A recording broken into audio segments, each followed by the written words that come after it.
Guys, here are my 5 key takeaways for the Barcelona versus Girona game, and some of you may not like it because here is the truth.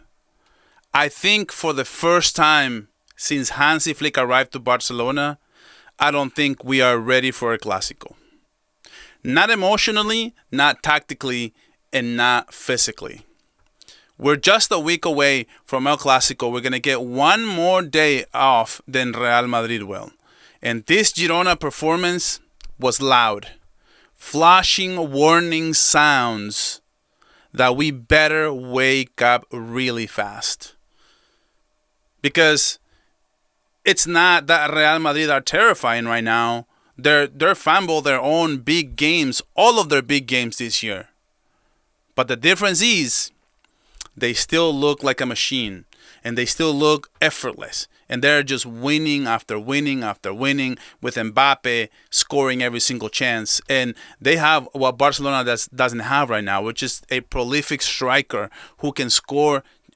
You give him 2 chances, he'll score 2. And let's be honest, except for the game against Mallorca, he has scored in every single game. So we might as well just say that this game is 1-0 already because Mbappe is going to score. In Barcelona, we look like a puzzle missing 3 pieces right now. And the problem isn't just talent, it's structure. Every single game now, even the weaker teams are creating 2, 3, 4, sometimes 5 big chances against us. That's not bad luck. That's a pattern. And if we defend like we did against Girona at the Bernabeu, it's not just going to be a defeat. It's going to be a disaster. Okay? By the way, guys, like this video, subscribe to the channel now, activate the notification bell. Guess what? We're one of the fastest Barcelona content creators out there, so might as well join the community right now. Let me know in the comments what is your main key takeaway for this game. And here are, guys, my 5 key takeaways. Is starting with number 1. Flick's system needs a timeout. Not an overhaul. Look, just a timeout. I love Flick football. It's what got us here. The energy, the verticality, the pressing. It's exciting. But right now, it's not sustainable. At least not the way we're playing right now. Everyone got smarter. Last season, we had the element of surprise. The high line, the offside trap. It's not all great. When the press works, it's great. But the press is broken. We're getting stretched, isolated. And one vertical pass beats us 5 of our players. Just one vertical pass beats 4 to 5 of our players. So for this Clásico, Flick has to be pragmatic. Drop the line. Compact the block.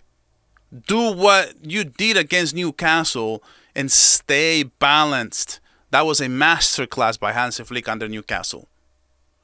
This is not abandoning his identity, by the way. This is just adapting to the reality of the squad right now. He doesn't have the legs or the or the chemistry.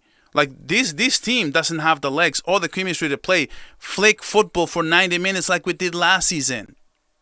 So instead of dying by the system, he should just manage it temporarily. That's all I'm asking Hansi Flick right now. So my key takeaway number 2 is the physical wall has hit, and it's real. You can see it on their faces, on all the players. This team is tired. It's October, and they look like April right now. Flick's training methods are no joke. This is not bashing on the players. And there are 2 ways to see it. Either he's pushing the players hard really early, planning for a physical peak later in the season. A pain now, a gain later approach. This is physics. This is science. There's studies. You can go look it up. Or the system is just too demanding for a thin, injury-prone squad. It could be that too, because we have a ton of injuries right now. Because last year, we got lucky, extremely lucky. We were healthy. That masked a lot of depth issues. Nobody really got injured except for Balde and Kunde at the end of the season. Íñigo Martínez for a little bit. Now, we're seeing the reality. The bench is thin. The intensity is dropping. The recovery is slower. And you can't play Flick's system with heavy legs. You just can't. So, Flick, please look into this. My key takeaway number 3 is Frenkie de Jong, the beating heart of this team right now. If there's one player keeping this team alive, it's obviously Pedri, but Frenkie, I want to highlight Frenkie right now. He ran himself into the ground against Girona. He said, "Coach, I got this." All the way to the end. He got the assist to Roony and Araujo. That was a leader performance. Flick clearly trusts him more than Pedri to finish games right now. He's in better form. And you can see why. Physically, he's on another level. His pressing is recovering. He's dictating tempo as well. Doing everything he can to keep this team afloat. People talk about captains being vocal. No. Leadership is doing everything every minute. That's what Frenkie is doing right now, and he's being nothing short of phenomenal right now. And this season, quite frankly, to be honest, I feel happy that he renewed his contract. My key takeaway number 4, Pedri stardom. We're watching a maestro evolve into the greatest player in the world. And you know what's crazy? Pedri is now 14 Men of the Match awards in the last 25 starts in La Liga. That is absurd. For a player who doesn't have stats or GAs, he's not a stat monster. And he has 14 Men of the Match in 25 games. And his goal today? The calmness, the precision, the slow curl that froze that keeper like that. Tell me that didn't feel like a certain Argentine left footer we all used to love and watch. Pedri isn't just the best midfielder in the world now. He's knocking on the door for the best player in the world. At least he's entering that conversation. The touch, the rhythm, and the composure.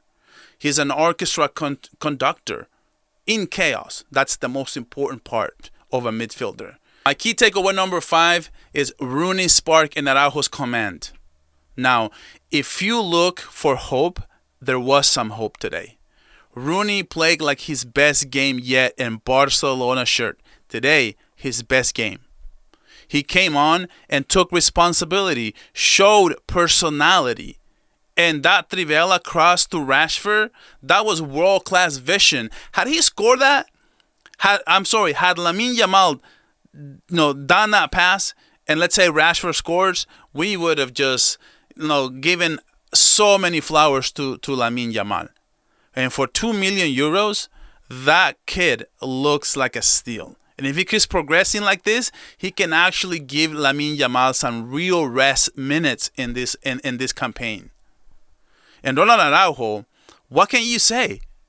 He's the emotional engine of the defense. That goal, the passion he had today, that timing, that willingness not to let us lose tonight. You felt it, right? That's what leaders do. He can be our modern day Puyol. But Flick has to help him out. He has to trust him. He has to give him consistency. Bring the high line down a few meters, because when Araujo feels secure, the whole team breathes better. And having the high line back is going to help Araujo become the best defender that he can be for this team. So here's the truth, Barca fans. We can't keep pretending that effort is the issue, and it's not. It's not laziness. It's exhaustion.